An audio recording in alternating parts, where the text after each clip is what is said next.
Frankenstein by Mary Wollstonecraft Shelley, published 1818.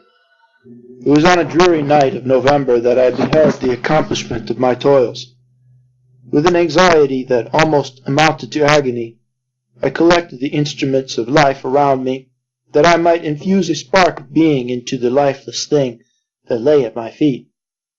It was already 1 in the morning.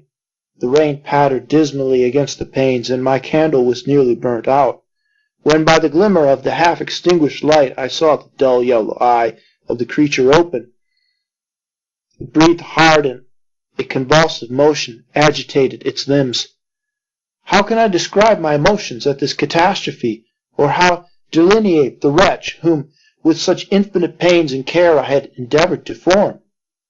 His limbs were in proportion, and I had selected his features as beautiful, great God. His yellow skin scarcely covered the work of muscles and arteries beneath. His hair was of a lustrous black and flowing, his teeth of a pearly whiteness, but these luxuriances only formed a more horrid contrast with his watery eyes, that seemed almost of the same color as the dun-white sockets in which they were set, his shriveled complexion and straight black lips. The different accidents of life are not so changeable as the feelings of human nature. I had worked hard for nearly 2 years for the sole purpose of infusing life into an inanimate body. For this I had deprived myself of rest and health. I had desired it with an ardor that far exceeded moderation, but now that I had finished, the beauty of the dream vanished, and breathless horror and disgust filled my heart. Unable to endure the aspect of the being I had created, I rushed out of the room and continued a long time traversing my bedchamber, unable to compose my mind to sleep. At length lassitude succeeded to the tumult I had before endured, and I threw myself on the bed in my clothes, endeavoring to seek a few moments of forgetfulness, but it was in vain. I slept indeed, but I was disturbed by the wildest dreams. I thought I saw Elizabeth, in the bloom of health, walking in the streets of Ingolstadt. Delighted and surprised, I embraced her, but as I imprinted the first kiss on her lips, they became livid with the hue of death. Her features appeared to change, and I thought that I held the corpse of my dead mother in my arms. A shroud enveloped her form, and I saw the grave worms crawling in the folds of the flannel. I started from my sleep with horror. The cold dew covered my forehead, my teeth chattered, and every limb became convulsed, when, by the dim and yellow light of the moon, as it forced its way through the window shutters, I beheld the wretch, the miserable monster whom I had created. He held up the curtain of the bed, and his eyes, if eyes they may be called, were fixed on me. His jaws opened, and he muttered some inarticulate sounds, while a grin wrinkled his cheeks. He might have spoken, but I did not hear. One hand was stretched out, seemingly to detain me, but I escaped and rushed downstairs. I took refuge in the courtyard belonging to the house which I inhabited, where I remained during the rest of the night, walking up and down in the greatest agitation, listening attentively, catching and fearing each sound as if it were to announce the approach of the demoniacal corpse to which I had so miserably given life. Oh, no mortal could support the horror of that countenance. A mummy again endued with animation could not be so hideous as that wretch. I had gazed on him while unfinished. He was ugly then, but when those muscles and joints were rendered capable of motion, it became a thing such as even Dante could not have conceived. I passed the night wretchedly. Sometimes my pulse beat so quickly and hardly that I felt the palpitation of every artery. At others I nearly sank to the ground through languor and extreme weakness. Mingled with this horror, I felt the bitterness of disappointment. Dreams that had been my food and pleasant rest for so long a space were now become a hell to me, and the change was so rapid, the overthrow so complete. Morning, dismal and wet, at length dawned, and discovered to my sleepless and aching eyes the church of Ingolstadt, its white steeple and clock, which indicated the 6th hour. The porter opened the gates of the court, which had that night been my asylum, and I issued into the streets. pacing them with quick steps, as if I sought to avoid the wretch, whom I feared every turning of the street would present to my view. I did not dare return to my apartment, which I inhabited, but felt impelled to hurry on, although drenched by the rain which poured from a black and comfortless sky. I continued walking in this manner for some time, endeavoring by bodily exercise to ease the load that weighed upon my mind. I traversed the streets without any clear conception of where I was or what I was doing. My heart palpitated in the sickness of fear, and I hurried on with irregular steps, not daring to look about me, like one who on a lonely road doth walk in fear and dread, and having once more turned around, walks on, and turns no more his head, because he knows a frightful fiend doth close behind him tread. Coleridge's Ancient Mariner. Continuing thus, I came at length opposite to the inn at which the various diligences and carriages usually stopped. Here I paused, I knew not why, but I remained some minutes with my eyes fixed on a coach that was coming towards me from the other end of the street. As it drew nearer, I observed that it was the Swiss diligence. It stopped just where I was standing, and on the door being opened, I perceived Henry Clerval, who, on seeing me, instantly sprung out.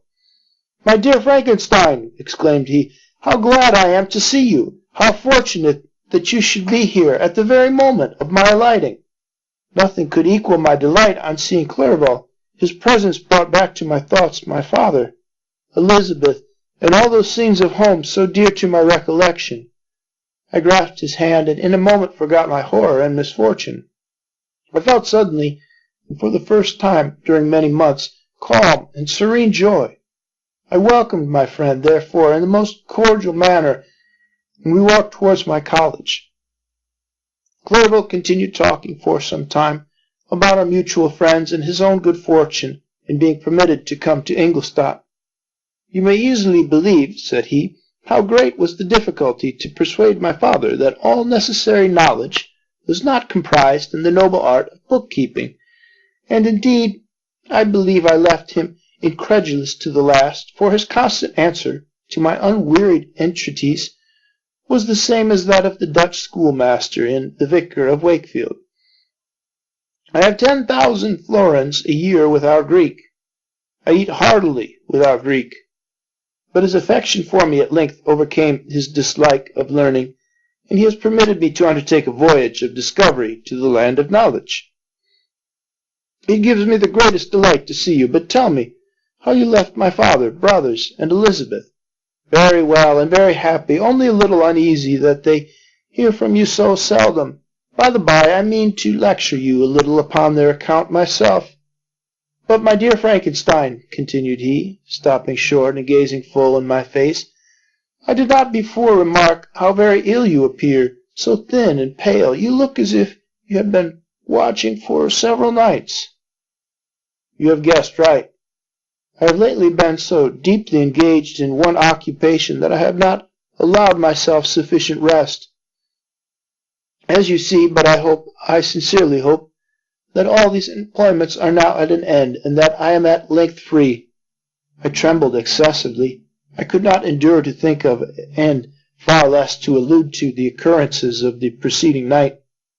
I walked with a quick pace, and we soon arrived at my college.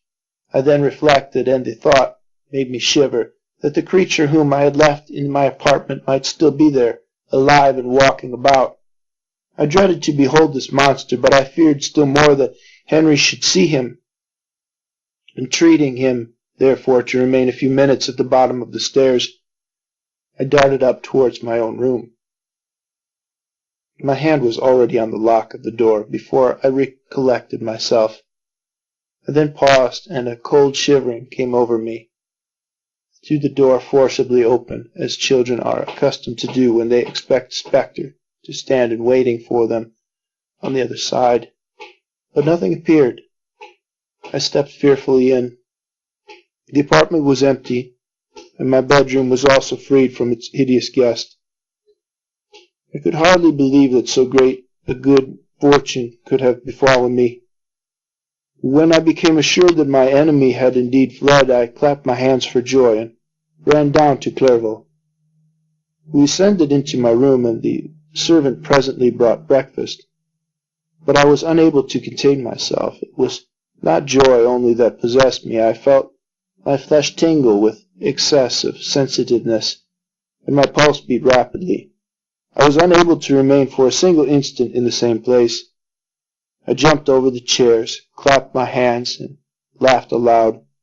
Clerval at first attributed my unusual spirits to joy on his arrival, but when he observed me more attentively, he saw a wildness in my eyes for which he could not account, and my loud, unrestrained, heartless laughter frightened and astonished him. "My dear Victor," cried he, "what, for God's sake, is the matter? Do not laugh in this manner. How ill you are! What is the cause of all this?" "Do not ask me," cried I, putting my hands before my eyes, for I thought I saw the dreaded spectre glide into the room. "He can tell. Oh, save me! Save me!" I imagined that the monster seized me. I struggled furiously and fell down in a fit. Poor Clerval! What must have been his feelings? A meeting which he anticipated with such joy so strangely turned to bitterness. But I was not the witness of his grief, for I was lifeless and did not recover my senses for a long, long time. This was the commencement of a nervous fever which confined me for several months. During all that time Henry was my only nurse. I afterward learned that, knowing my father's advanced age and unfitness for so long a journey, and how wretched my sickness would make Elizabeth, he spared them this grief by concealing the extent of my disorder. He knew that I could not have a more kind and attentive nurse than himself, and firm in the hope he felt of my recovery, he did not doubt that instead of doing harm, he performed the kindest action that he could towards them. But I was in reality very ill, and surely nothing but the unbounded and unremitting attentions of my friends could have restored me to life. The form of the monster on whom I had bestowed existence was forever before my eyes, and I raved incessantly concerning him. Doubtless my words surprised Henry. He at first believed them to be the wanderings of my disturbed imagination, but the pertinacity with which I continually recurred to the same subject persuaded him that my disorder indeed owed its origin to some uncommon and terrible event. By very slow degrees, and with frequent relapses that alarmed and grieved my friend, I recovered. I remember the first time I became capable of observing outward objects with any kind of pleasure. I perceived that the fallen leaves had disappeared, and that the young buds were shooting forth from the trees that shaded my window. It was a divine spring, and the season contributed greatly to my convalescence. I felt also sentiments of joy and affection revive in my bosom. My gloom disappeared, and in a short time I became as cheerful as before I was attacked by the fatal passion. "Dearest Clerval," exclaimed I, "how kind, how very good you are to me! This whole winter, instead of being spent in study, as you promised yourself, has been consumed in my sick room. How shall I ever repay you?" I felt the greatest remorse for the disappointment of which I had been the occasion, but you will forgive me. You will repay me entirely if you do not discompose yourself, but get well as fast as you can. And since you appear in such good spirits, I may speak to you on one subject, may I not? I trembled. One subject. What could it be? Could he allude to an object on whom I dared not even think? "Compose yourself," said Clerval, who observed my change of color. "I will not mention it if it agitates you, but your father and cousin would be very happy if they received a letter from you in your own handwriting. They hardly know how ill you have been, are uneasy at your long silence. Is that all, my dear Henry? How could you suppose that my first thought would not fly towards those dear, dear friends whom I love and who are so deserving of my love? If this is your present temper, my friend, you will perhaps be glad to see a letter that has been lying here some days for you. It is from your cousin, I believe. Chapter 6. Clerval then put the following letter into my hands. It was from my own Elizabeth. My dearest cousin, you have been ill, very ill, and even the constant letters of dear kind Henry are not sufficient to reassure me on your account. You are forbidden to write, to hold a pen, yet one word from you, dear Victor, is necessary to calm our apprehensions. For a long time I have thought that each post would bring this line, and my persuasions have restrained my uncle from undertaking a journey to Ingolstadt.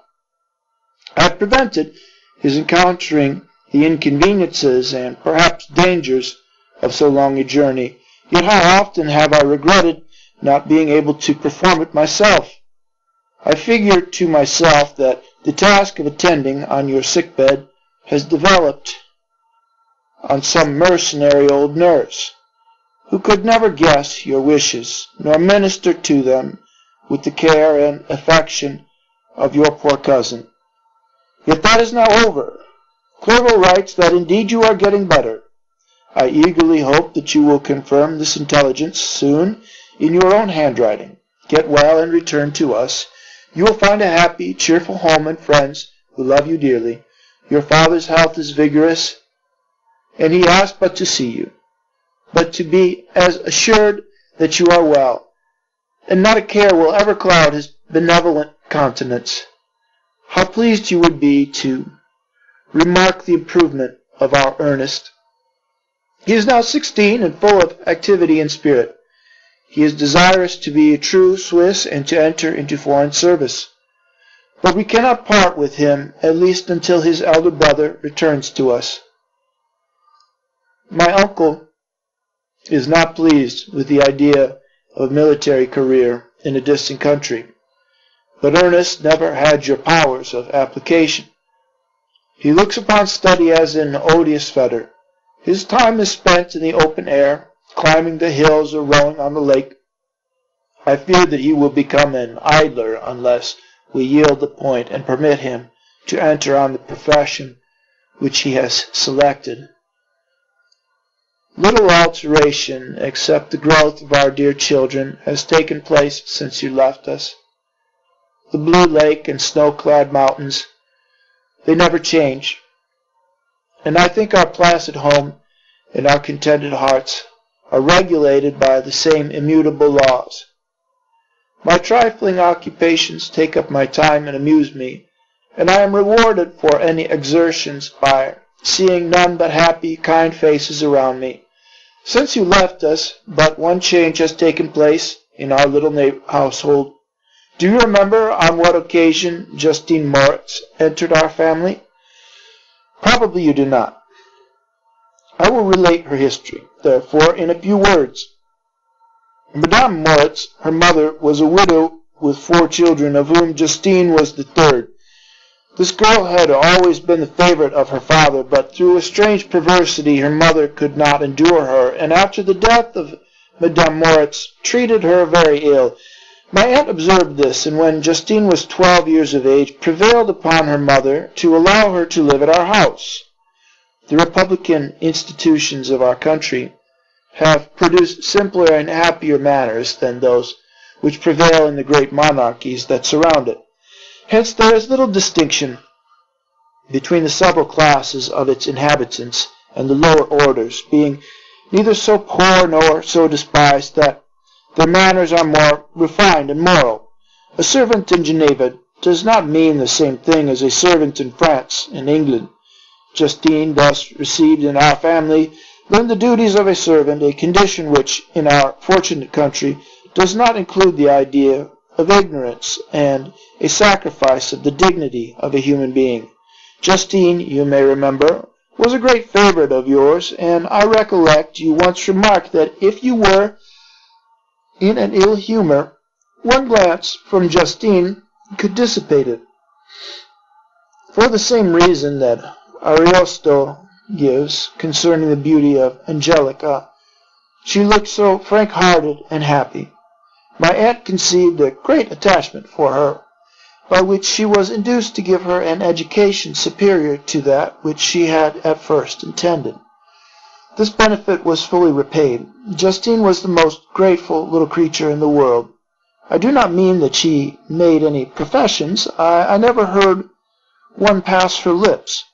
But you could see by her eyes that she almost adored her protectress.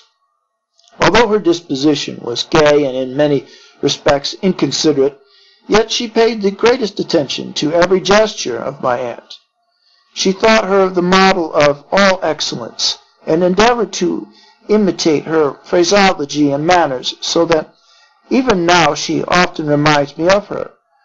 When my dearest aunt died, everyone was too much occupied in their own grief to notice poor Justine, who had attended her during her illness with the most anxious affection.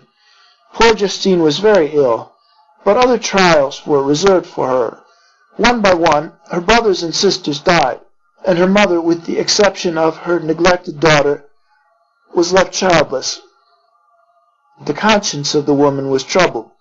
She began to think that the deaths of her favorites was a judgment from heaven to chastise her partiality. She was a Roman Catholic, and I believe her confessor confirmed the idea when she had conceived. Accordingly, a few months after your departure for Ingolstadt, Justine was called home by her repentant mother. Poor girl, she wept when she quitted our house. She was much altered since the death of my aunt. Grief had given softness and a winning mildness to her manners, which had before been remarkable for vivacity, nor was her residence at her mother's house of a nature to restore her gaiety. The poor woman was very vacillating in her repentance. She sometimes begged Justine to forgive her unkindness, but much oftener accused her of having caused the deaths of her brothers and sisters. Perpetual fretting at length threw Madame Moritz into a decline, which at first increased her irritability, but she is now at peace forever. She died in the first approach of cold weather, at the beginning of this last winter. Justine has returned to us, and I assure you I love her tenderly. She is very clever and gentle and extremely pretty. As I mentioned before, her mien and her expressions continually remind me of my dear aunt. I must say also a few words to you, my dear cousin, of little darling William. I wish you could see him. He is very tall of his age, with sweet laughing blue eyes, dark eyelashes, and curling hair. When he smiles, 2 little dimples appear on each cheek, which are rosy with health. He has already had 1 or 2 little wives, but Louisa Biron is his favorite, a pretty little girl of 5 years of age. Now, dear Victor, I dare say you wish to be indulged in a little gossip concerning the good people of Geneva.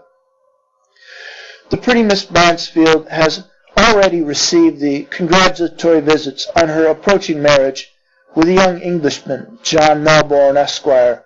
Her ugly sister, Manon, married Mr. du Villars, the rich banker, last autumn. Your favorite schoolfellow, Louis Menor, has suffered several misfortunes since the departure of Clairvaux from Geneva, but he has already recovered his spirits and is reported to be on the point of marrying a very lively, pretty Frenchwoman, Madame Tavernier. She's a widow and much older than Menor, but she is very much admired and a favorite with everybody. I have written myself into better spirits, dear cousin, but my anxiety returns upon me as I conclude. Write, dearest Victor, 1 line, 1 word will be a blessing to us. 10,000 thanks to Henry for his kindness, his affection, and his many letters. We are sincerely grateful. Adieu, my cousin. Take care of yourself, and I entreat you write. Elizabeth Lavenza, Geneva, March 18th. My dear Elizabeth, I exclaimed when I had read her letter, I will write instantly and relieve them from the anxiety they must feel. I wrote, and this exertion greatly fatigued me, but my convalescence had commenced and proceeded regularly. In another fortnight I was able to leave my bedchamber. One of my first duties on my recovery was to introduce Clerval to the several professors of the university. In doing this I underwent a kind of rough usage, ill-befitting the wounds that my mind had sustained. Ever since the fatal night, the end of my labors, and the beginning of my misfortunes, I had conceived a violent antipathy even to the name of natural philosophy. When I was otherwise quite restored to health, the sight of a chemical instrument would renew all the agony of my nervous symptoms. Henry saw this and had removed all my apparatus from my view. He had also changed my apartment, for he perceived that I had acquired a dislike for the room which had previously been my laboratory. But these cares of Clerval were made of no avail when I visited the professors. Waldman inflicted torture when he praised with kindness and warmth the astonishing progress I had made in the sciences.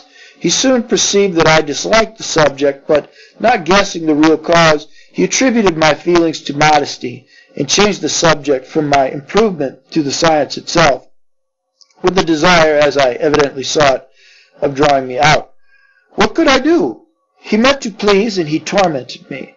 I felt as if he had placed carefully, one by one, in my view those instruments which were to be afterwards used in putting me to a slow and cruel death. I writhed under his words, yet dared not exhibit the pain I felt.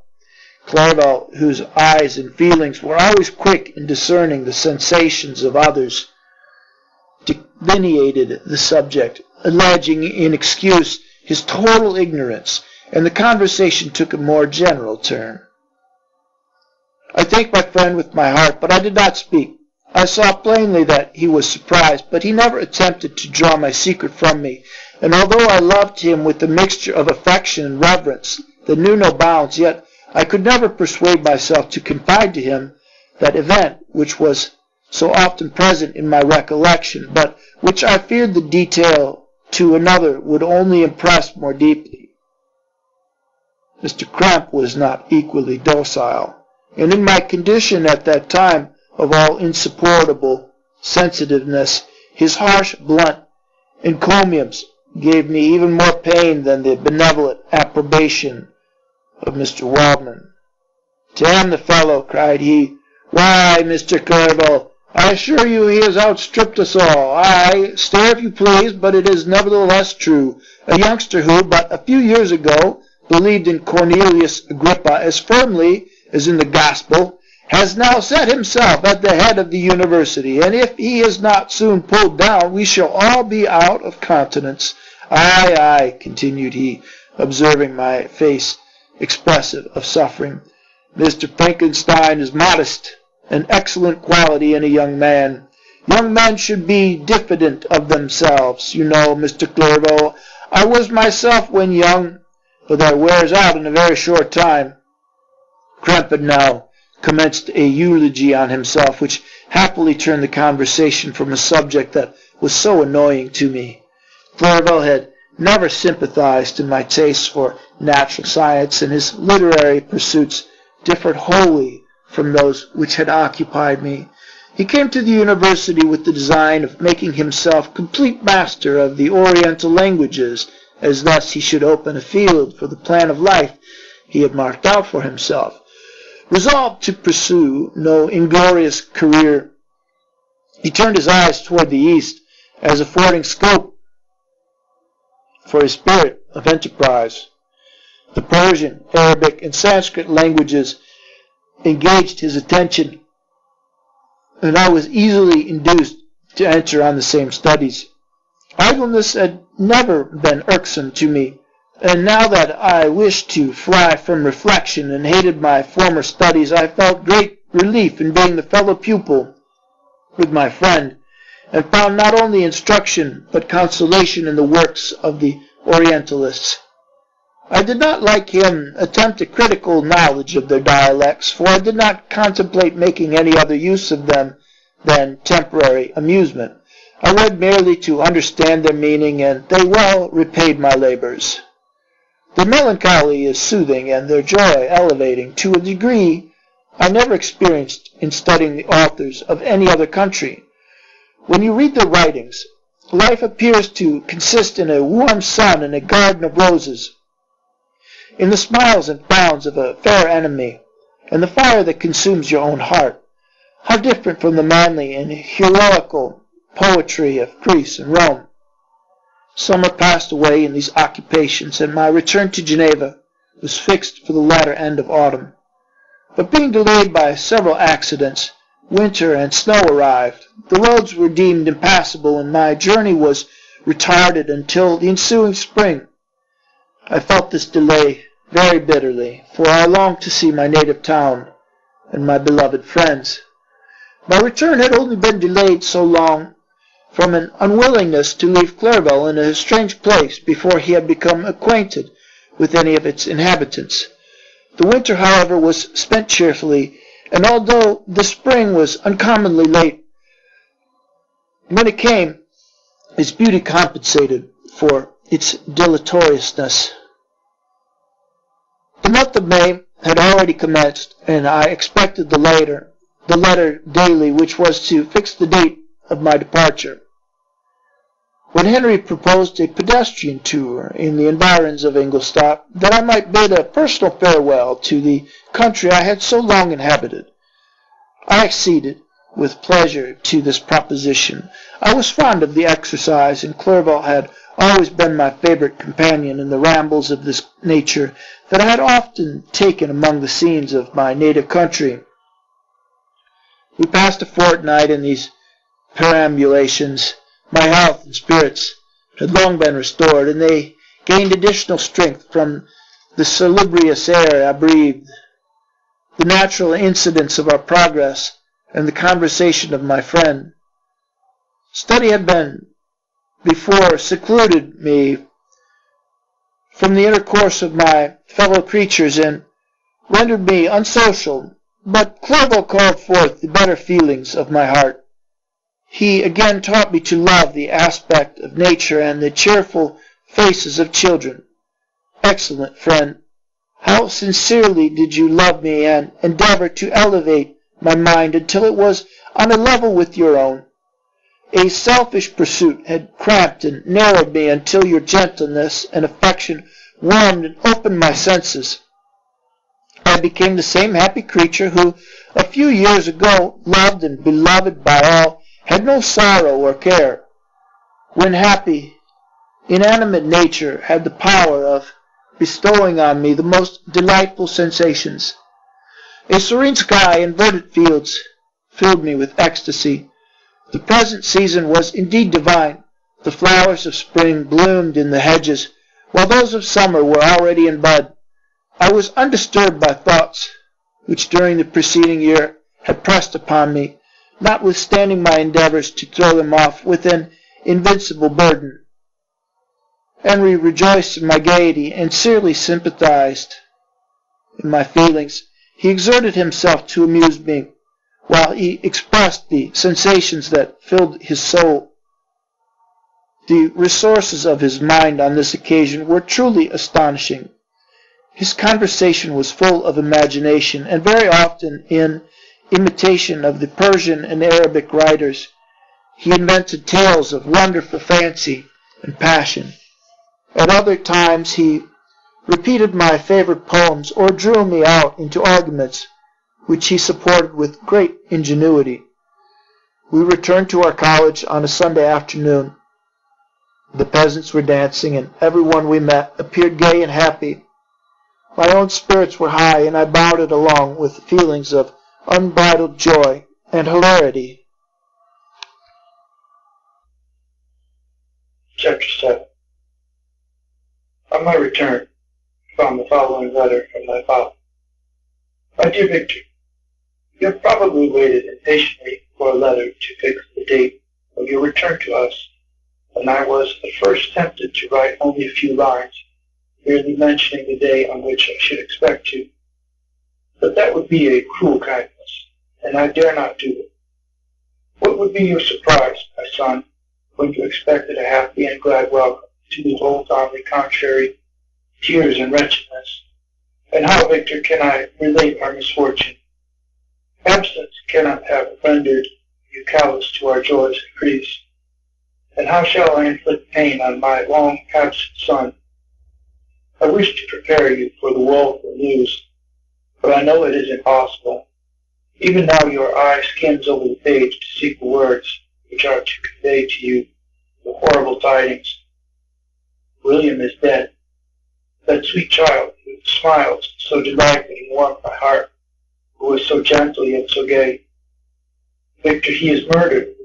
I will not attempt to console you, but will simply relate the circumstances of the transaction. Last Thursday, May the 7th, I, my niece, and your two brothers went to walk in the same place. The evening was warm and serene, and we prolonged our walk farther than usual. It was already dusk before we thought of returning. And then we discovered that William and Ernest, who had gone on before, were not to be found. We accordingly rested on a seat until they should return. Presently Ernest came and inquired if we had seen his brother. He said that he had been playing with him, that William had run away to hide himself, and that he vainly sought for him, and afterwards waited for a long time, but that he did not return. This account rather alarmed us, and we continued to search for him until night fell, when Elizabeth conjectured that he might have returned to the house. He was not there. We returned again with torches, for I could not rest. When I thought that my sweet boy had lost himself and was exposed to all the damps and dews of the night, Elizabeth also suffered extreme anguish. About 5 in the morning I discovered my lovely boy, whom the night before I had seen blooming and active in health, stretched on the grass, livid and motionless. The print of the murderer's fingers was on his neck. He was conveyed home, and the anguish that was visible in my countenance betrayed the secret to Elizabeth. She was very earnest to see the corpse. At first I attempted to prevent her, but she persisted, and entering the room where it lay, hastily examined the neck of the victim, and clasping her hands, exclaimed, "Oh God, I have murdered my darling child." She fainted and was restored with extreme difficulty. When she again lived, it was only to weep and sigh.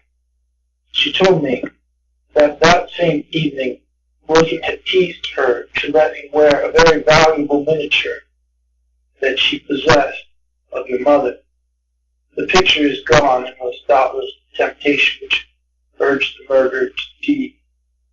We have no trace of him at present, although our exertions to discover him are unremitted. But they will not restore my beloved William. Come, dearest Victor, you alone can console Elizabeth.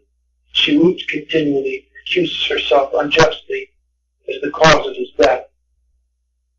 The words pierce my heart. We are all unhappy. We will not that be an additional motive for you, my son, but to return and be our comforter? Your dear mother, alas, Victor, I now say, thank God she did not live to witness the cruel and miserable death of her youngest darling. Come, Victor, not brooding thoughts of vengeance against the assassin, but with feelings of peace and gentleness that will heal, instead of festering the wounds of our minds. Enter the house of mourning, my friend, but with kindness and affection for those who love you, and not with hatred for your enemies. Your affectionate and afflicted father, Alphonse Frankenstein, Geneva, May 12th. Clerval, who had watched my countenance as I read this letter, was surprised to observe the despair that succeeded the joy I had first expressed on receiving news from my friends. I threw the letter on the table and covered my face with my hands. "My dear Frankenstein," exclaimed Henry, when he perceived me weep with bitterness, "are you always to be unhappy? My dear friend, what has happened?" I motioned him to take up the letter while I walked up and down the room in the extremest agitation. Tears also gushed in the eyes of Clerval as he read the account of my misfortune. "I can offer you no consolation, my friend," said he. "Your disaster is irreparable. What do you intend to do?" "To go instantly to Geneva. Come with me, Henry, to order the horses." During our walk, Clerval endeavored to say a few words of consolation. He could only express his heartfelt sympathy. "Poor William," said he, "dear lovely child, he now sleeps with his angel mother." Who that had seen him bright and joyous in his young beauty, but must weep over his untimely loss, to die so miserably, to feel the murderous grasp? How much more a murderer that could destroy radiant innocence? Poor little fellow. One only consolation have we. His friends mourn and weep, but he is at rest. The pain is over. Sufferings are at an end forever. The sob covers his gentle form, and he knows no pain. He can no longer be a subject of pity. We must reserve that for his miserable survivors. Clerval spoke thus as we hurried through the streets. The words impressed themselves on my mind, and I remembered them afterwards in solitude. But now, as soon as the horses arrived, I hurried into a cabriolet and bade farewell to my friend. This journey was very melancholy. At first I wished to hurry on, for I longed to console and sympathize with my loved and sorrowing friends. But when I drew near my native town, I slackened my progress. I could hardly sustain the multitude of feelings that crowded into my mind. I passed through scenes familiar to my youth, but which I had not seen for nearly 6 years. How altered everything might be during that time.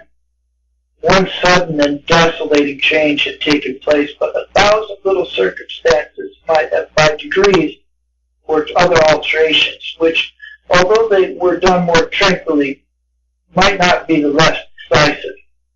Fear overcame me. I dared no advance, dreading 1,000 nameless evils that made me tremble, although I was unable to define them.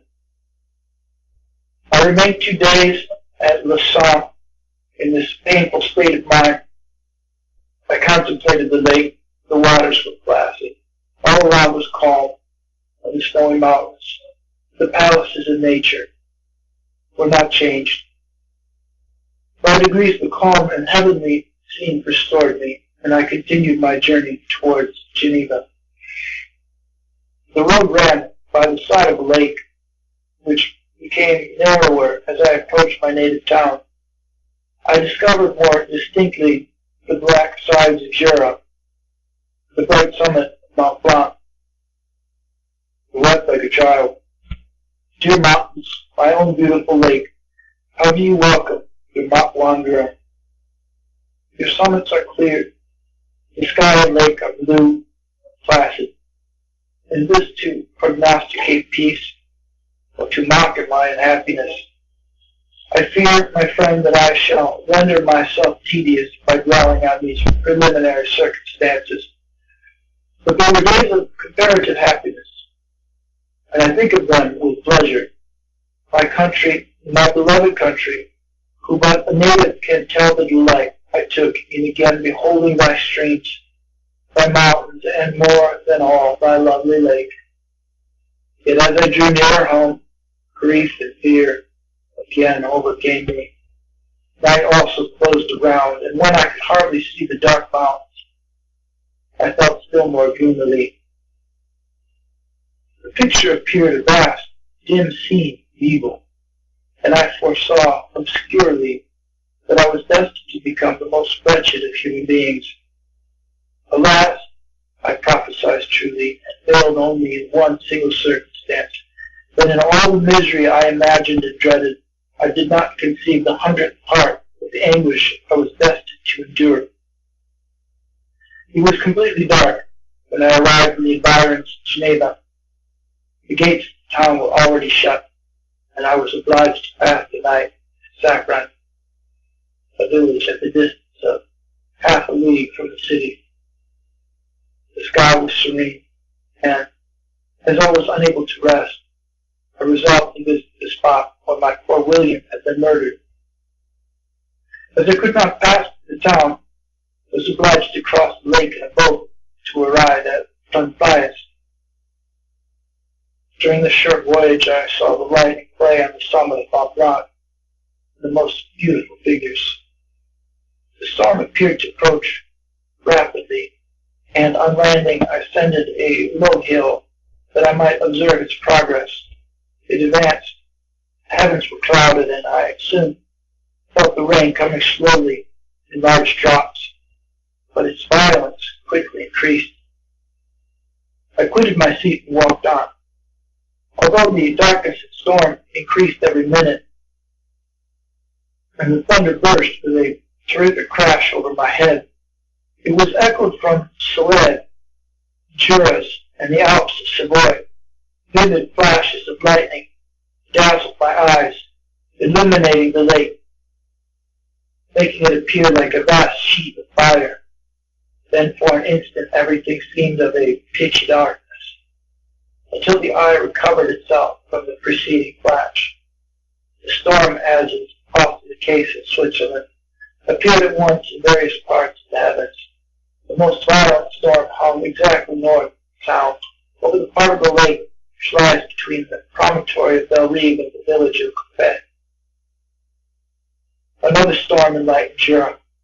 Faint flashes, and another darkened and sometimes disclosed the mole, a big mountain to the east of the lake.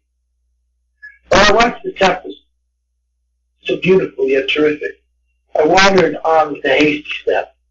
The noble war in the sky elevated my spirits. I clasped my hands and exclaimed aloud, "William, dear angels, this is thy funeral, this thy dirge." As I said these words, I perceived in the gloom a figure which stole from behind a clump of trees near me. I stood fixed, gazing intently. I could not be mistaken. A flash of lightning illuminated the object and discovered its shape plainly to me, its gigantic stature, and the deformity of its aspect, more hideous than belongs to humanity, instantly informed me that it was the wretch, the filthy Damon, to whom I had given life. What did he there?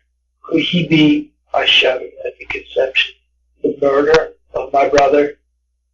No sooner did the idea cross my imagination than I became convinced of its truth. My teeth chattered, and I was forced to lean against a tree for support. The figure passed me quickly, and I lost it in the gloom. Nothing in human shape could have destroyed the fair child. He was the murderer. I could not doubt it. The mere presence of the idea was an irresistible proof of the fact.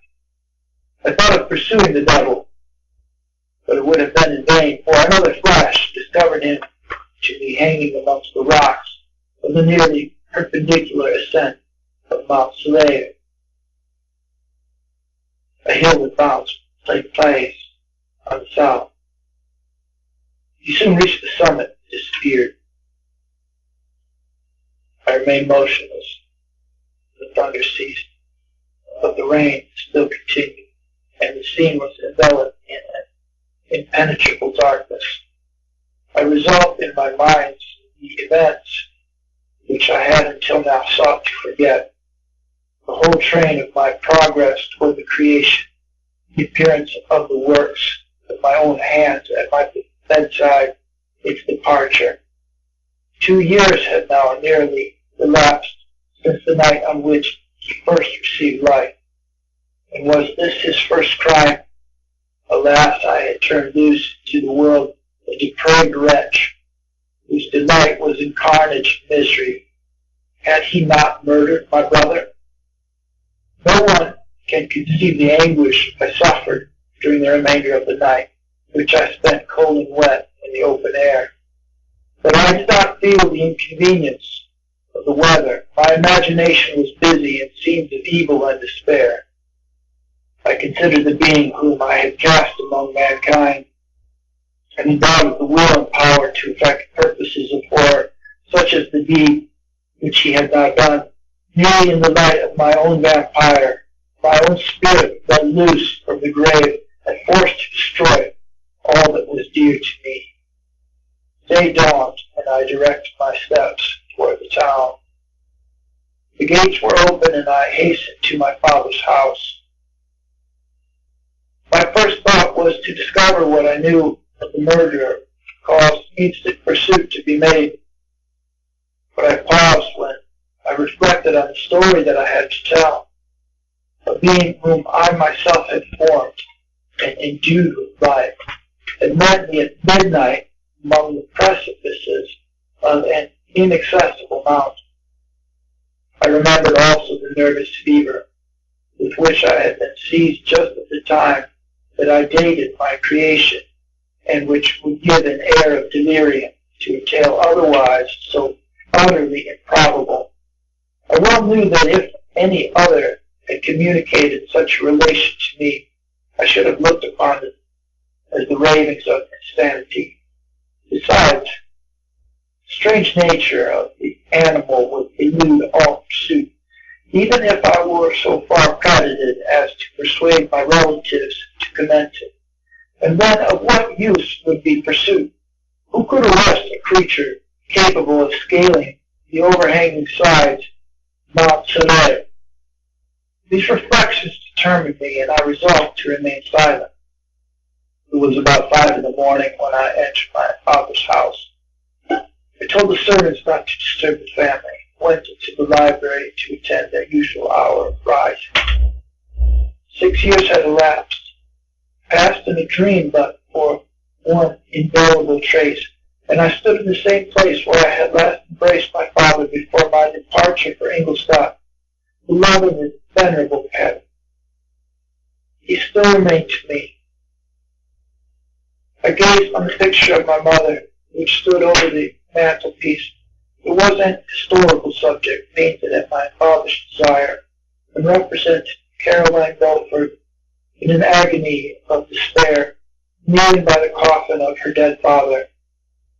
Her garb was rustic, and her cheek pale, but there was an air of dignity and beauty that hardly permitted the sentiments of pity. Below this picture was a miniature of William, and my tears flowed when I looked upon it. While I was thus engaged, Ernest entered. He had heard me arrive, and had hastened to welcome me. "Welcome, my dearest Victor," said he. "Ah, I wish you had come 3 months ago, and then you would have found us all joyous and delighted. You come to us now to share a misery which nothing can alleviate.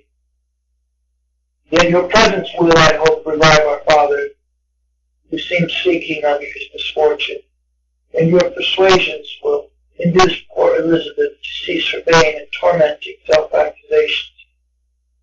Poor William, he was our darling and our pride." Tears unrestrained fell from my brother's eyes. A sense of mortal agony crept over my frame.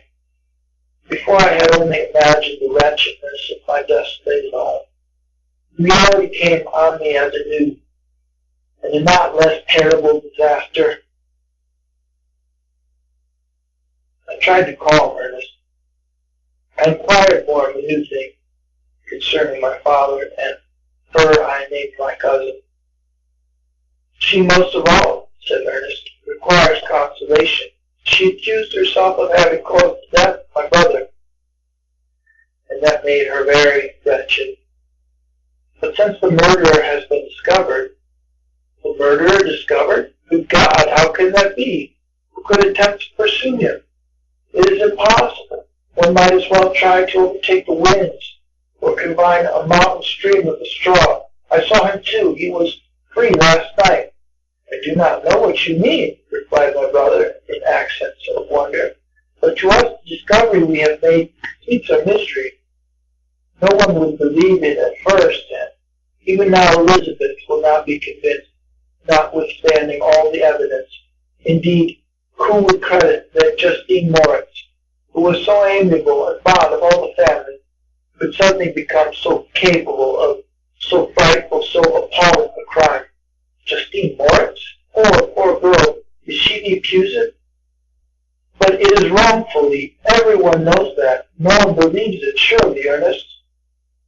No one did at first, but several circumstances have come out that have almost forced conviction upon us, and her own behavior has been so confused as to add to the evidence of facts, a weight that I fear leaves no hope for a doubt.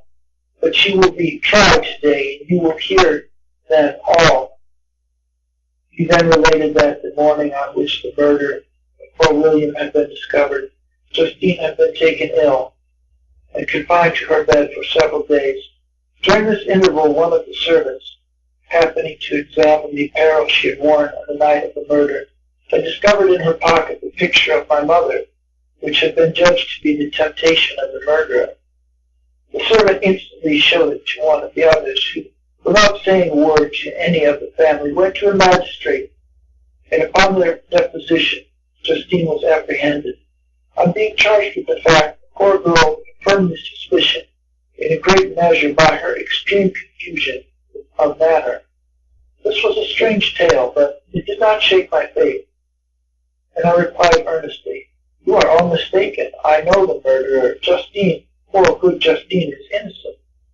At that instant my father entered. I saw unhappiness deeply impressed on his countenance, but he endeavored to welcome me cheerfully, and after we had exchanged a mournful greeting, would have introduced some other topic than that of our disaster, had not Ernest exclaimed, "Good God, Papa, Victor says that he knows was the murderer of poor William." "We do also, unfortunately," replied my father, "for indeed I had rather have been forever ignorant than have discovered so much depravity and ingratitude of one I valued so highly." "My dear father, you are mistaken. Justine is innocent. If she is, God forbid that she should suffer as guilty. She is to be tried today, and I sincerely hope that she will be acquitted." This speech calmed me. I was firmly convinced in my own mind that Justine, and indeed every human being, was guiltless of this murder. I had no fear, therefore, that any circumstantial evidence could be brought forward strong enough to convict her. My tale was not one to announce publicly. Its astounding horror would be looked upon as madness by the vulgar. Did anyone indeed exist except I, the Creator, who would believe me, unless his senses convinced him in the existence of the living monument of presumption and rash ignorance which I had let loose upon the world? We were soon joined by Elizabeth. Time had altered her since I last beheld her. It had endowed her with loveliness surpassed in the beauty of her childish years. There was the same candor, the same vivacity, but it was allied to an expression more full of sensibility and intellect. She welcomed me with the greatest affection. "Your arrival, my dear cousin," said she, "fills me with hope. You perhaps will find some means to justify my poor guiltless Justine. Alas, who is safe if she be convicted of a crime? I rely on her innocence as certainly as I do upon my own. Our misfortune is doubly hard to us. We have not only lost that lovely, darling boy, but this poor girl, whom I sincerely love, is to be torn away by even a worse fate. If she is condemned, I never shall know joy more. But she will not, I am sure she will not, and then I shall be happy again, even after the sad death of my little William." "She is innocent, my Elizabeth," said I, "and that shall be proved. Fear nothing, but let your spirits be cheered by the assurance of her acquittal. How kind and generous you are.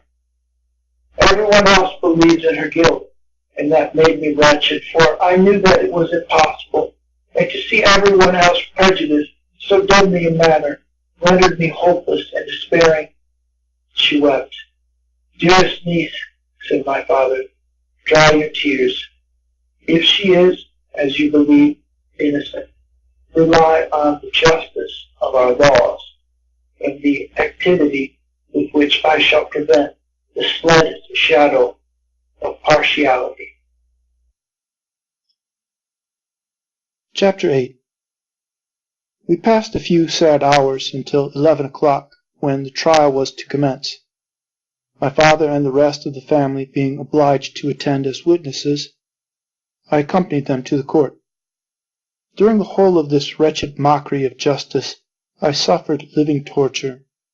It was to be decided whether the fate, my curiosity and lawless devices, would cause the death of two of my fellow beings, one a smiling babe, full of innocence and joy, the other far more dreadfully murdered, with every aggravation of infamy that could make the murder memorable in horror.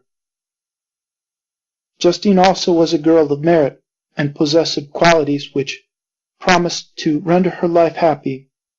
Now all was to be obliterated in an ignominious grave. And I the cause. An ignominious grave. And I the cause. 1,000 times rather would I have confessed myself guilty of the crime ascribed to Justine, but I was absent when it was committed, and such a declaration would have been considered as the ravings of a madman, and would not have exculpated her who suffered through me. The appearance of Justine was calm. She was dressed in mourning, and her countenance, always engaging, was rendered by the solemnity of her feelings exquisitely beautiful. Yet she appeared confident in innocence, and did not tremble, although gazed on and execrated by thousands for all the kindness which her beauty might otherwise have excited was obliterated in the minds of the spectators by the imagination of the enormity she was supposed to have committed. She was tranquil, yet her tranquillity was evidently constrained, and as her confusion had been before adduced as a proof of guilt, she worked up her mind to an appearance of courage. When she entered the court, she threw her eyes round it, and quickly discovered where we were seated. A tear seemed to dim her eye when she saw us, but she quickly recovered herself, and a look of sorrowful affection seemed to attest her utter guiltlessness. The trial began, and after the advocate against her had stated the charge, several witnesses were called. Several strange facts combined against her, which might have staggered anyone who had not such proof of her innocence as I had. She had been out the whole of the night on which the murder had been committed, and towards morning had been perceived by a market woman not far from the spot where the body of the murdered child had been afterwards found. The woman asked her what she did there, but she looked very strangely, and only returned a confused and unintelligible answer. She returned to the house about 8 o'clock, and when one inquired where she had passed the night, she replied that she had been looking for the child, and demanded earnestly if anything had been heard concerning him. When shown the body, she fell into violent hysterics, and kept her bed for several days. The picture was then produced, which the servant had found in her pocket, and when Elizabeth, in a faltering voice, proved that it was the same which, an hour before the child had been missed, she had placed round his neck, a murmur of horror and indignation filled the court. Justine was called on for her defense. As the trial had proceeded, her countenance had altered. Surprise, horror, and misery were strongly expressed. Sometimes she struggled with her tears, but when she was desired to plead, she collected her powers and spoke in an audible, although variable voice. God knows, she said, how entirely I am innocent, but I do not pretend that my protestations should acquit me. I rest my innocence on a plain and simple explanation of the facts which have been adduced against me, and I hope the character I have always borne will incline my judges to a favorable interpretation where any circumstance appears doubtful or suspicious. She then related that, by the permission of Elizabeth, she had passed the evening of the night on which the murder had been committed at the house of an aunt at Chain, a village situated about a league from Geneva. On her return, at about 9 o'clock, she had met a man who asked her if she had seen anything of the child who was lost. She was alarmed by this account and passed several hours in looking for him, when the gates of Geneva were shut, and she was forced to remain several hours of the night in a barn belonging to a cottage, being unwilling to call up the inhabitants to whom she was well known. Most of the night she spent here watching. Towards morning she believed that she slept for a few minutes. Some steps disturbed her, and she awoke. It was dawn, and she quitted her asylum, that she might again endeavor to find my brother. If she had gone near the spot where his body lay, it was without her knowledge. That she had been bewildered and questioned by the market woman was not surprising, since she had passed a sleepless night, and the fate of poor William was yet uncertain. Concerning the picture she could give no account. I know, continued the unhappy victim, how heavily and fatally this one circumstance weighs against me, but I have no power of explaining it, and when I have expressed my utter ignorance, I am only left to conjecture concerning the probabilities by which it might have been placed in my pocket. But here also I am checked. I believe that I have no enemy on earth, and none surely would have been so wicked as to destroy me wantonly. Did the murderer place it there? I have no opportunity afforded him for so doing, or if I had, why should he have stolen the jewel to part with it again so soon? I commit my case to the justice of my judges, yet I see no room for hope.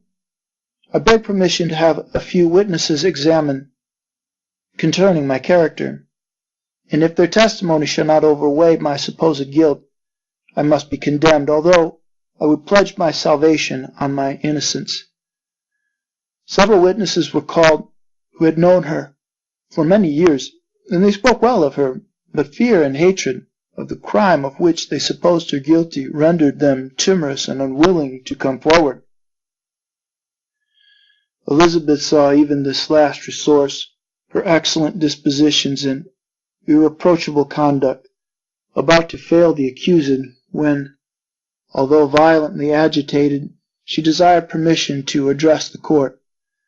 I am, said she, the cousin of the unhappy child who was murdered, or rather his sister, for I was educated by and have lived with his parents ever since, and even long before his birth. I may therefore be judged indecent in me to come forward on this occasion, but when I see a fellow creature about to perish through the cowardice of her pretended friends, I wish to be allowed to speak, that I may say what I know of her character. I am well acquainted with the accused. I have lived in the same house with her, at one time for 5, and in another for nearly 2 years. During all that period she appeared to me the most amiable and benevolent of human creatures. She nursed Madame Frankenstein, my aunt, in her last illness with the greatest affection and care, and afterwards attended her own mother during a tedious illness in a manner that excited the admiration of all who knew her. After which she again lived in my uncle's house, where she was beloved by all the family. She was warmly attached to the child, who is now dead, and acted towards him like a most affectionate mother. For my own part, I do not hesitate to say that, notwithstanding all the evidence produced against her, I believe and rely on her perfect innocence. She had no temptation for such an action. As to the bauble on which the chief proof rests, if she had earnestly desired it, I should have willingly given it to her. So much do I esteem and value her. A murmur of approbation followed Elizabeth's simple and powerful appeal, but it was excited by her generous interference and not in favor of poor Justine, on whom the public indignation was turned, and with renewed violence, charging her with the blackest ingratitude. She herself wept as Elizabeth spoke, but she did not answer. My own agitation and anguish was extreme during the whole trial. I believed in her innocence. I knew it. Could the demon who had, I did not for a minute doubt, murdered my brother also in his hellish sport have betrayed the innocent to death and ignominy? I could not sustain the horror of my situation, and when I perceived that the popular voice and the countenances of the judges had already condemned my unhappy victim, I rushed out of the court in agony. The tortures of the accused did not equal mine. She was sustained by innocence, but the fangs of remorse tore my bosom and would not forego their hold. I passed a night of unmingled wretchedness. In the morning I went to the court. My lips and throat were parched. I dared not ask the fatal question. But I was known, and the officer guessed the cause of my visit. The ballots had been thrown. They were all black, and Justine was condemned. I cannot pretend to describe what I then felt. I had before experienced sensations of horror, and I have endeavored to bestow upon them adequate expressions. But words cannot convey an idea of the heart-sickening despair that I then endured. The person to whom I addressed myself added that Justine had already confessed her guilt. That evidence, he observed, was hardly required in so glaring a case. But I am glad of it, and indeed none of your judges like to condemn a criminal upon circumstantial evidence, be it ever so decisive. This was strange and unexpected intelligence. What could it mean? Had my eyes deceived me? And was I really as mad as the whole world would believe me to be if I disclosed the object of my suspicions? I hastened to return home, and Elizabeth eagerly demanded the result. "My cousin," replied I, "it is decided, as you may have expected. All judges had rather than 10 innocent should suffer than that 1 guilty should escape. But she has confessed." That was a dire blow to poor Elizabeth, who had relied with firmness upon Justine's innocence. "Alas," said she, "how shall I ever again believe in human goodness? Justine, whom I loved and esteemed as my sister, how could she put on those smiles of innocence only to betray? Her mild eyes seemed incapable of any severity or guile, and yet she has committed a murder." Soon after we heard that the poor victim had expressed a desire to see my cousin. My father wished her not to go, but said that he left it to her own judgment and feelings to decide. "Yes," said Elizabeth, "I will go, although she is guilty, and you, Victor, shall accompany me. I cannot go alone." The idea of this visit was torture to me, yet I could not refuse. We entered the gloomy prison chamber and beheld Justine sitting on some straw at the farther end. Her hands were manacled, and her head rested on her knees. She rose on seeing us enter, and when we were left alone with her, she threw herself at the feet of Elizabeth, weeping bitterly. My cousin wept also. "Oh, Justine," said she, "why did you rob me of my last consolation?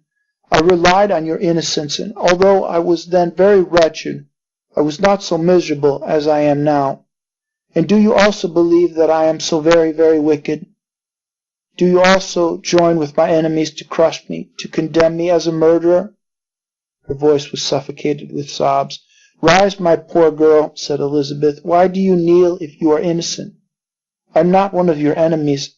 I believed you guiltless, notwithstanding every evidence, until I heard that you had yourself declared your guilt.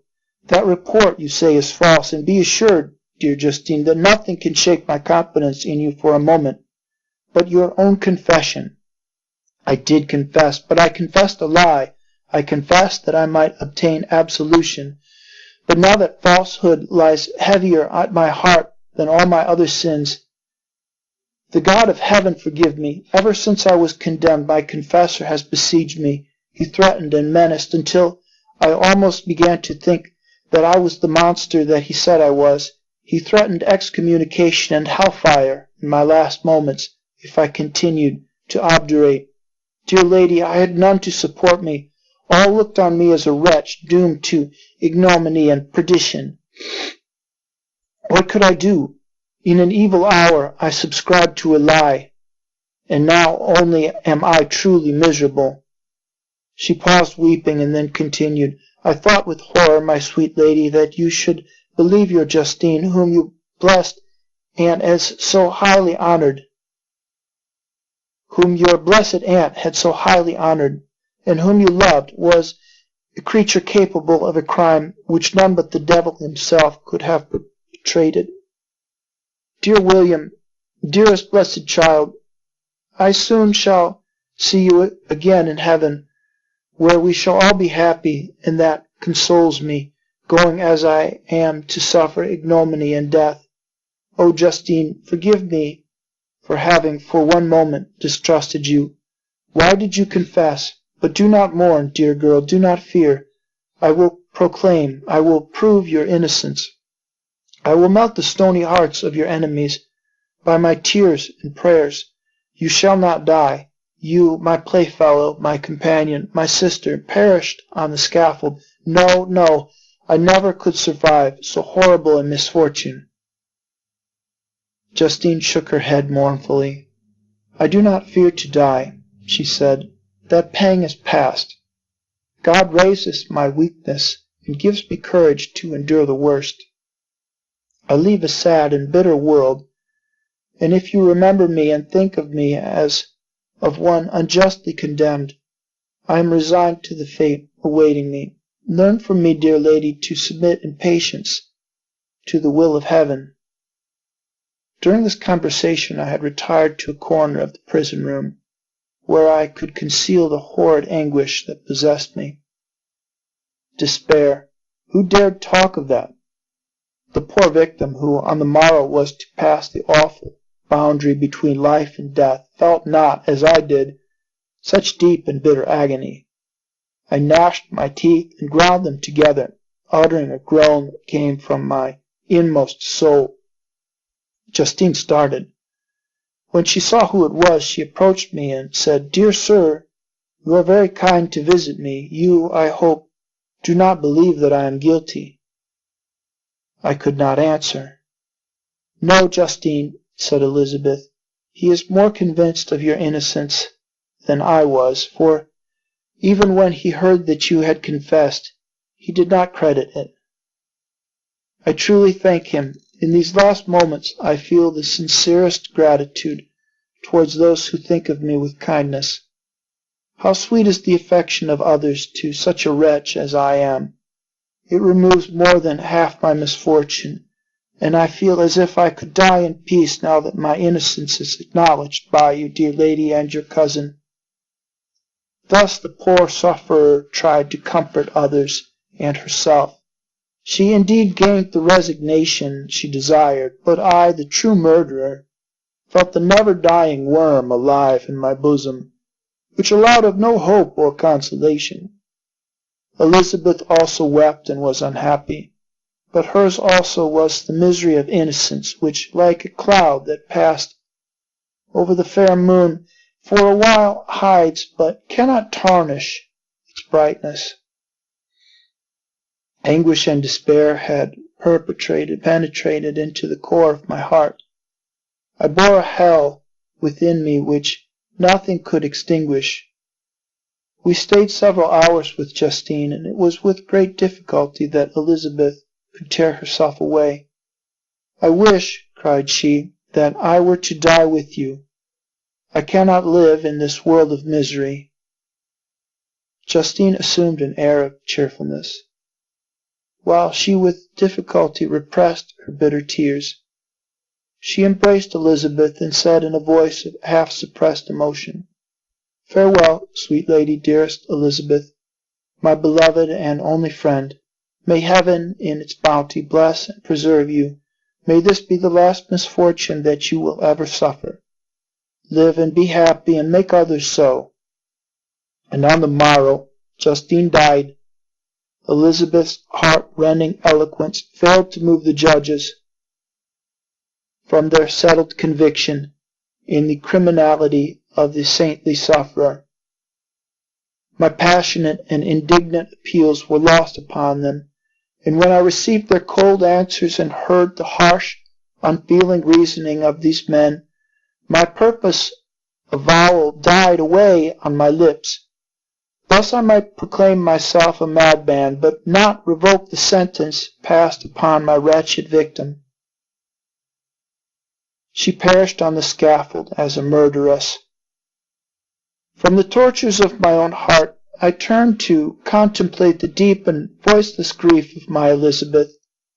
This also was my doing, and my father's woe and the desolation of that late, so smiling home, all was the work of my thrice accursed hands. Yea, weep, unhappy ones, but these are not your last tears. Again shall you raise the funeral wail, and the sound of your lamentations shall again and again be heard. Frankenstein, your son, your kinsman, your early, much-loved friend, he who would spend each vital drop of blood for your sakes, who has no thought nor sense of joy except as it is mirrored also in your dear countenances, who would fill the air with blessings and spend his life in serving you. He bids you weep, to shed countless tears, happy beyond his hopes, if thus inexorable fate be satisfied, and if the destruction paused before the peace of the grave have succeeded to your sad torments. Thus spoke my prophetic soul, as, torn by remorse, horror, and despair, I beheld those I loved spend vain sorrow upon the graves of William and Justine, the first hapless victims to my unhallowed arts. Nothing is more painful to the human mind than, after the feelings have been worked up by a quick succession of events, the dead calmness of inaction and certainty which follows and deprives the soul both of hope and fear. Justine died, she rested, and I was alive. The blood flowed freely in my veins, but a weight of despair and remorse pressed on my heart which nothing could remove. Sleep fled from my eyes. I wandered like an evil spirit, for I had committed deeds of mischief beyond description horrible, and more, much more, I persuaded myself, was yet behind. Yet my heart overflowed with kindness and the love of virtue. I had begun life with benevolent intentions and thirsted for the moment when I should put them in practice and make myself useful to my fellow beings. Now all was blasted. Instead of that serenity of conscience which allowed me to look back upon the rest with self-satisfaction, and from thence to gather promise of new hopes, I was seized by remorse and the sense of guilt, which hurried me away to a hell of intense tortures, such as no language can describe.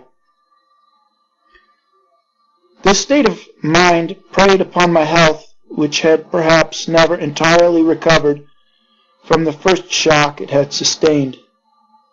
I shunned the face of man. All sound of joy or complacency was torture to me.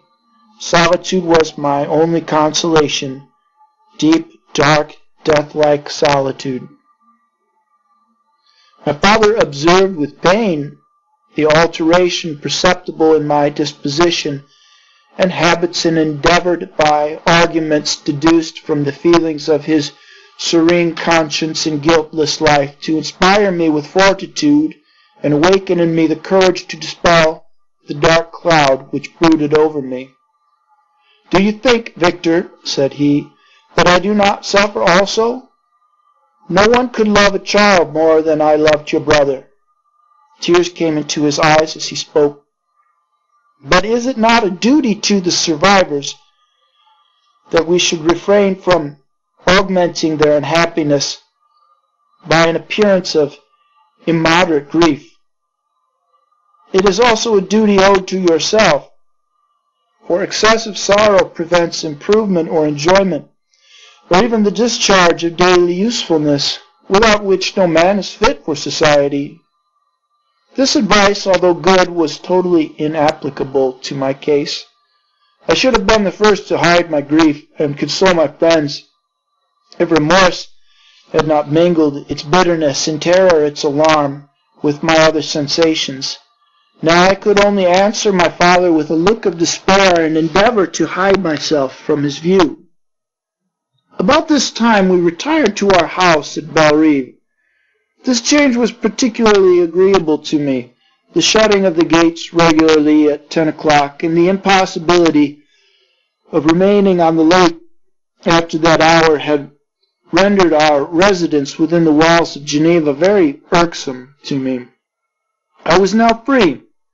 Often, after the rest of the family had retired for the night, I took the boat and passed many hours upon the water. Sometimes with my sails set, I was carried by the wind, and sometimes after rowing into the middle of the lake, I left the boat to pursue its own course, and gave way to my own miserable reflections. I was often tempted, when all was at peace around me, and I the only unquiet thing that wandered restless in a scene so beautiful and heavenly, if I except some bat or the frogs, whose harsh and interrupted croaking was heard only when I approached the shore. Often, I say, I was tempted to plunge into the silent lake, that the waters might close over me and my calamities forever. But I was restrained when I thought of the heroic and suffering Elizabeth, whom I tenderly loved, and whose existence was bound up in mine. I thought also of my father and surviving brother.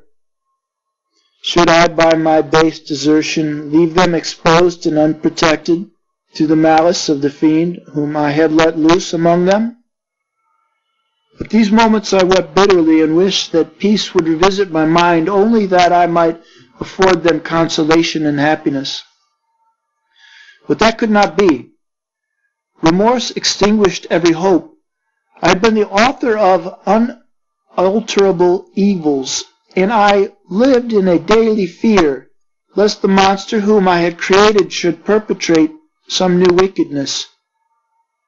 I had an obscure feeling that all was not over and that he would still commit some signal crime, which by its enormity should almost efface the recollection of the past. There was always scope for fear so long as anything I loved remained behind. My abhorrence of this fiend cannot be conceived. When I thought of him, I gnashed my teeth. My eyes became inflamed, and I ardently wished to extinguish that life which I had so thoughtlessly bestowed. When I reflected on his crimes and malice, my hatred and revenge burst all bounds of moderation. I would have made a pilgrimage to the highest peaks of the Andes, could I, when there, have precipitated him to their base. I wished to see him again, that I might wreak the utmost extent of abhorrence on his head and avenge the deaths of William and Justine. Our house was the house of mourning. My father's health was deeply shaken by the horror of the recent events. Elizabeth was sad and desponding. She no longer took delight in her ordinary occupations. All pleasure seemed to her sacrilege toward the dead. Eternal woe and tears, she then thought, was the just tribute she should pay to innocence so blasted and destroyed. She was no longer that happy creature who in earlier youth wandered with me on the banks of the lake and talked with ecstasy of our future prospects. The first of those sorrows which are sent to wean us from the earth had visited her, and its dimming influence quenched her dearest smiles. When I reflect, my dear cousin, said she, on the miserable death of Justine Moritz, I no longer see the world and its works as they before appeared to me. Before I looked upon the accounts of vice and injustice that I read in books or heard from others as tales of ancient days or imaginary evils. At least they were remote and more familiar to reason than to the imagination. But now misery has come home, and men appear to me as monsters, thirsting for each other's blood. Yet I am certainly unjust. Everybody believed that poor girl to be guilty, and if she could have committed the crime for which she suffered, Assuredly she would have been the most depraved of human creatures, for the sake of a few jewels, to have murdered the son of her benefactor and friend, a child whom she had nursed from its birth and appeared to love as if it had been her own. I could not consent to the death of any human being, but certainly I should have thought such a creature unfit to remain in the society of men. But she was innocent, I know. I feel she was innocent. You are of the same opinion, and that confirms me. Alas, Victor, when falsehood can look so like the truth, who can assure themselves of certain happiness? I feel as if I were walking on the edge of a precipice, towards which thousands are crowding and endeavoring to plunge me into the abyss. William and Justine were assassinated, and the murderer escapes. He walks about the world free and perhaps respected. But even if I were condemned to suffer on the scaffold for the same crimes, I would not change places with such a wretch. I listened to this discourse with the extremest agony. I, not in deed but in effect, was the true murderer. Elizabeth read my anguish in my countenance, and kindly taking my hand, said, "My dearest friend, you must calm yourself. These events have affected me, God knows how deeply, but I am not so wretched as you are. There is an expression of despair and sometimes of revenge in your countenance that makes me tremble. Dear Victor, banish these dark passions. Remember the friends around you who center all their hopes in you. Have we lost the power of rendering you happy? While we love, while we are true to each other, here in this land of peace and beauty, your native country, we may reap every tranquil blessing. What can disturb our peace?" And could not such words from her whom I fondly prized before every other gift of fortune suffice to chase away the fiend that lurked in my heart? Even as she spoke, I drew near to her as if in terror, lest at that very moment the destroyer had been near to rob me of her. Thus not the tenderness of friendship, nor the beauty of earth, nor of heaven could redeem my soul from woe. The very accents of love were ineffectual. I was encompassed by a cloud which no beneficial influence could perpetrate. The wounded deer dragging its fainting limbs to some untrodden brake, there to gaze upon the arrow which had pierced it and to die, was but a type of me. Sometimes I could cope with the sullen despair that overwhelmed me, but sometimes the whirlwind passions of my soul drove me to seek by bodily exercise and by change of place some relief from my intolerable sensations. It was during an access of this kind that I suddenly left my home, and bending my steps towards the near alpine valleys, sought in the magnificence, the eternity of such scenes, to forget myself and my ephemeral, because human, sorrows. My wanderings were directed towards the valley of Chamonix. I had visited it frequently during my boyhood. 6 years had passed since then. I was a wreck, but naught had changed in those savage and enduring scenes. I performed the first part of my journey on horseback. I afterwards hired a mule, as the more sure-footed and least liable to receive injury on those rugged roads. The weather was fine. It was about the middle of the month of August, nearly 2 months after the death of Justine, that miserable epoch from which I dated all my woe. The weight upon my spirit was sensibly lightened as I plunged yet deeper in the ravine of Arve. The immense mountains and precipices that overhung me on every side, the sound of the river raging among the rocks, and the dashing of the waterfalls around spoke of a power mighty as omnipotence, and I ceased to fear or to bend before any being less almighty than that which had created and ruled the elements, here displayed in their most terrific guise. Still, as I ascended higher, the valley assumed a more magnificent and astonishing character. Ruined castles hanging over the precipices of piny mountains, the impetuous Arno, and cottages every here and there, peeping forth from among the trees, formed a scene of singular beauty.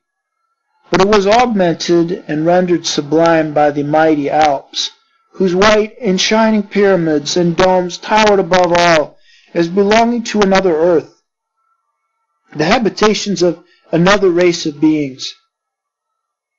I passed the bridge of Pellessier, where the ravine which the river forms opened before me, and I began to ascend the mountain that overhangs it. Soon after I entered the valley of Chamonix. This valley is more wonderful and sublime, but not so beautiful and picturesque as that of Cerveau, through which I had just passed. The high and snowy mountains were its immediate boundaries, but I saw no more ruined castles or fertile fields. Immense glaciers approached the road. I heard the rumbling thunder of the falling avalanche and marked the smoke of its passage. Mont Blanc, the supreme and magnificent Mont Blanc, raised itself from the surrounding aiguilles. A tingling, long-lost sense of pleasure often came across me during this journey. Some turn in the road, some new object suddenly perceived and recognized, reminded me of days gone by, and were associated with the light-hearted gaiety of boyhood. The very winds whispered in soothing accents, and maternal nature bade me weep no more. Then again the kindly influence ceased to act. I found myself fettered again to grief, and indulging in all the misery of reflection. Then I spurred on my animal, striving so to forget the world, my fears, and more than all myself. Or, in a more desperate fashion, I alighted and threw myself on the grass, weighed down by horror and despair. At length I arrived at the village. Exhaustion succeeded to the extreme fatigue, both of body and of mind, which I had endured.